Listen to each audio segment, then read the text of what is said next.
Buen día, Eduardo. Muchas gracias a vos, al equipo, por la posibilidad de dialogar nuevamente con ustedes. Gracias. Bueno, te consultábamos y por la idea esta que has transmitido de la agenda nacional que hay, ¿no? De discusión, de estas ideas, fuerzas, este debate de perfil tuitero que estamos teniendo en la Argentina, en el contexto que lo vamos a difundir y obviamente vamos a intentar participar de un foro que vos estás impulsando desde el instituto sobre federalismo argentino, pero quería, bueno, con Natalia de la Sotra, Pedro del Piero, bueno, algunas opiniones importantes que vos vas a moderar, pero quería preguntarte sobre esto, digamos, es muy temprano, pero la gente va entrando, ¿cómo hacemos para discutir lo que realmente importa y no quedarnos en esta lógica de red social?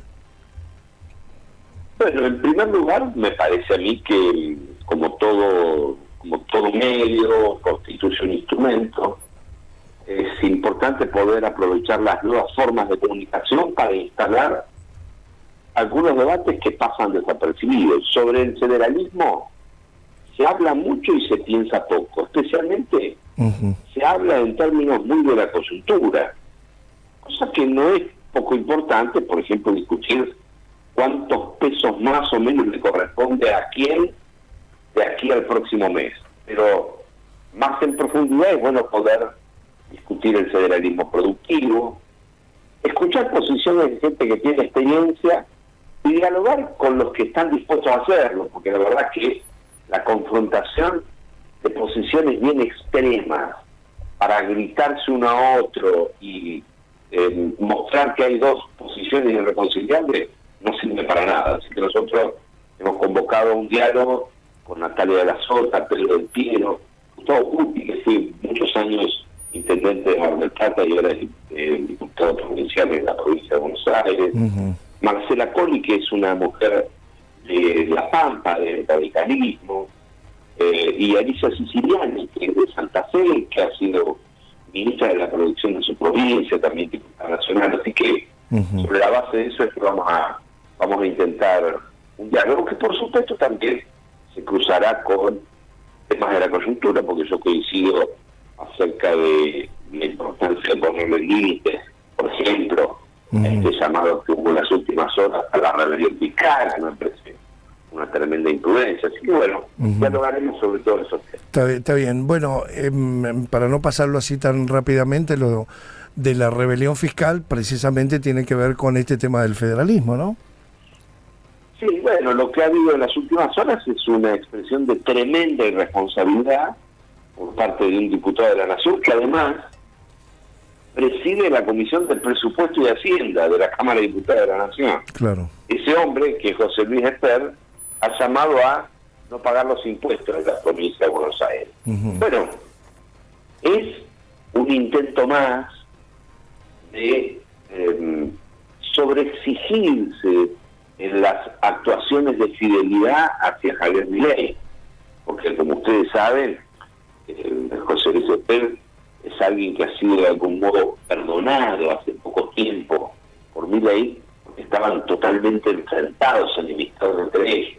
Y en ese camino de quedar bien con Milei son capaces de cualquier cosa, de cualquier expresión. A mí me parece saludable las reacciones que ha habido de rechazo y de impugnación, pero también es importante que veamos cuál es el trasfondo de lo que está sucediendo en la Argentina en materia tributaria. Ese hombre que dice que no hay que pagar el aumento de impuestos en la provincia de Buenos Aires, pertenece a un gobierno que lo único que hizo fue recortar el gasto y aumentar impuestos. No hay otra cosa que haya aprobado el gobierno nacional. El aumentar impuestos significó, por ejemplo, y de entrada, aumentar de 7,5 a 17,5 la alícuota del impuesto país y multiplicar el tipo de cambio, lo que significa que aumentó 1.300% la recaudación del impuesto país. Es un impuesto que no se coparticipa, es decir, el gobierno mete más presión tributaria así donde solo recauda para la nación y no destina un solo peso para las provincias. Bueno, pero uno podría decir, quizás también ha sido contemplativo con actualizar, no darle más, sino actualizar los recursos a las provincias. No, señor, al contrario. Las cifras oficiales indican que las transferencias a las provincias bajaron un 77% para que Toto Caputo y Milei puedan dibujar ese ficticio déficit, ese ficticio superávit claro, y financiero. ¿Qué es lo que plantea el gobierno? El gobierno dice, estamos reduciendo a las provincias las transferencias discrecionales. Eso es falso.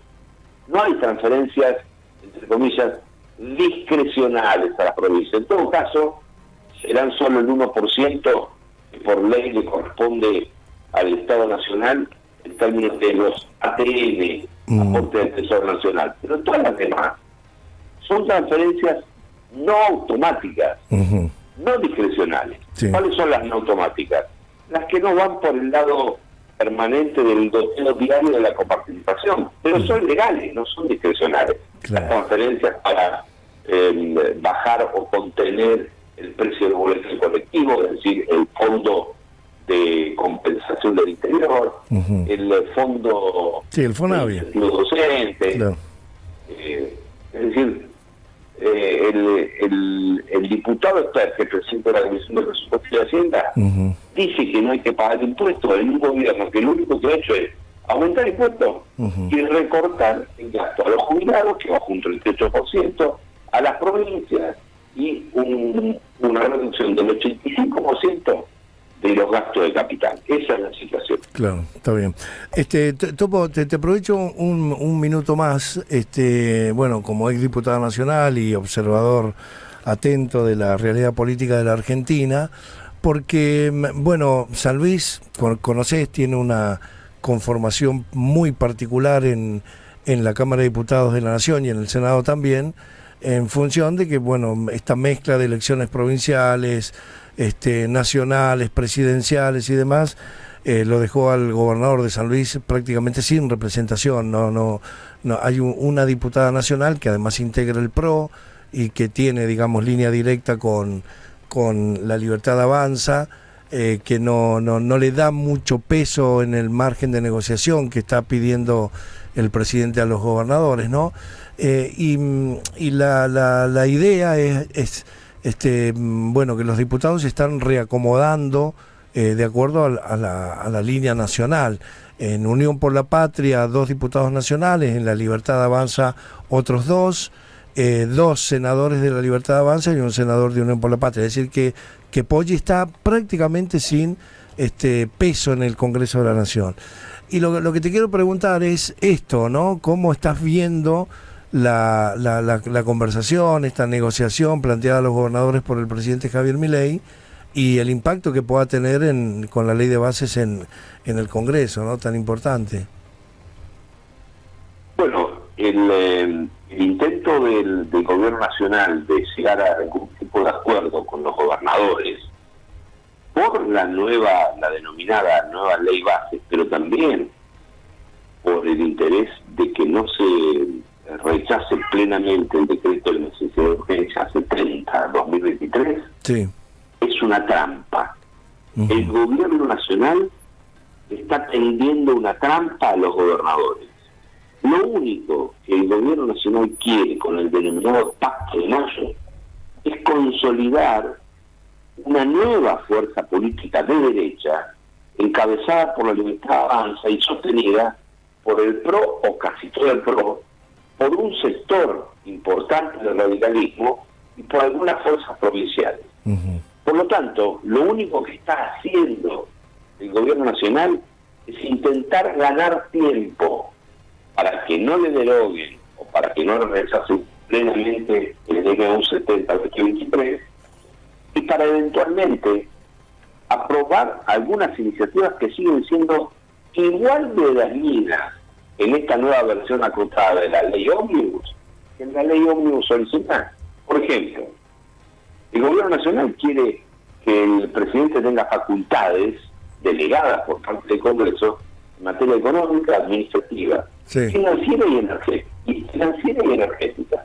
Es decir, que lo que quiere es prácticamente cubrir todo el espectro de toma de decisiones, salvo un tema en particular. El gobierno también insiste con privatizar, al menos parcialmente, empresas que son estratégicas para la Argentina. Por ejemplo, Nucleoeléctrica Argentina, que maneja la conducción de operación de las centrales nucleares Atucha 1, 2 y Embalse. sí. O, por ejemplo, privatizar parcialmente el manejo y las decisiones de los satélites de la Argentina a través de ARSAT. Eso está en la nueva ley ómnibus. Finalmente, una advertencia, porque este tema está pasando desapercibido, con la redacción que tiene el borrador de la nueva ley ómnibus, el gobierno nacional podría fusionar universidades nacionales. ¿Qué es fusionarlas? Es juntar una con otra.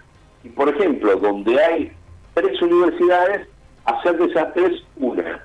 Eso en la práctica significa eliminar universidades nacionales. Por lo tanto, si la lógica es aprobar o acompañar ese proyecto de ley ómnibus y no rechazar el DNU 70-2023, los propios gobernadores, diputados y senadores estarían cancelando cualquier posibilidad de que funcione un federalismo real en la Argentina. Está bien. Ambos instrumentos van en contra del federalismo. Bien. Bueno, a ver si... Sí, Alejandro, buen día.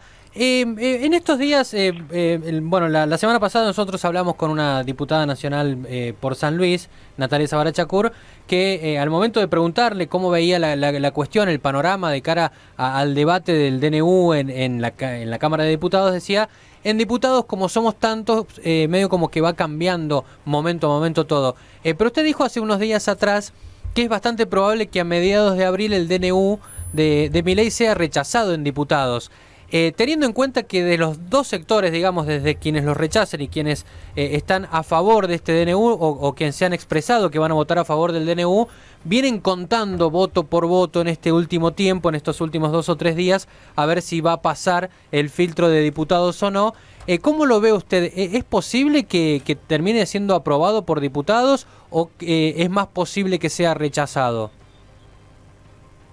El DNU 70-2023 se va a caer definitivamente y va a ser rechazado por la Cámara de Diputados antes de mediados de abril. Hoy, sin siquiera poner en debate o en discusión el asunto, hay no menos de 120 voluntades dispuestas a rechazarlo.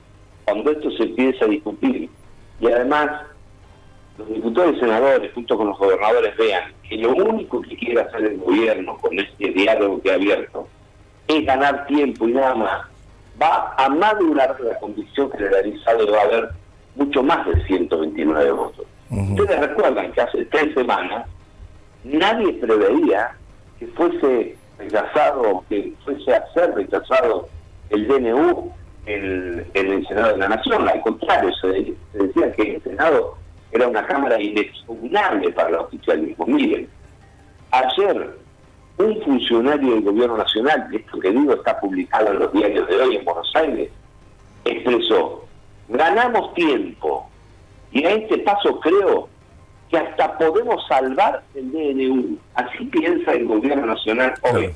Claro, está viendo si lo puede salvar. Claro, si lo puede poner a flote. Está bien. Por lo tanto, es seguro que va a ser de nuevo, y eso es bueno para la calidad institucional en Argentina. Que no existan superpoderes, sino que se manejen proyecto por proyecto. Claro. Bueno, Topo, gracias. Recordamos que el viernes 22 de marzo, este próximo viernes, a las 7 de la tarde, por el canal de YouTube @instituto_CF, que es el Instituto Consenso Federal que coordina quien está hablando con nosotros, Topo Rodríguez. Van a realizar un panel de debate con Natalia de la Sota, la diputada nacional Natalia de la Sota, Pedro del Piero, Gustavo Pulti, Alicia Siciliani. Interesante porque es una diputada nacional de la provincia de La Pampa, del radicalismo, y Marcela Colli, perdón, me confundí, Marcela Colli, que es la diputada nacional del radicalismo de La Pampa, y Alicia Siciliani, que ha sido ministra de Producción de la provincia de Santa Fe, y que actualmente es asesora en la Cámara de Diputados de la Nación. El título del panel de debate tiene que ver sobre el federalismo argentino, así que lo promocionamos, lo acompañamos y bueno, lo vamos a expectar el próximo viernes. Topo, gracias por atendernos. Gracias, Eduardo, muy buenos días, gracias. Un abrazo. Bueno, ahí estaba Topo Rodríguez, que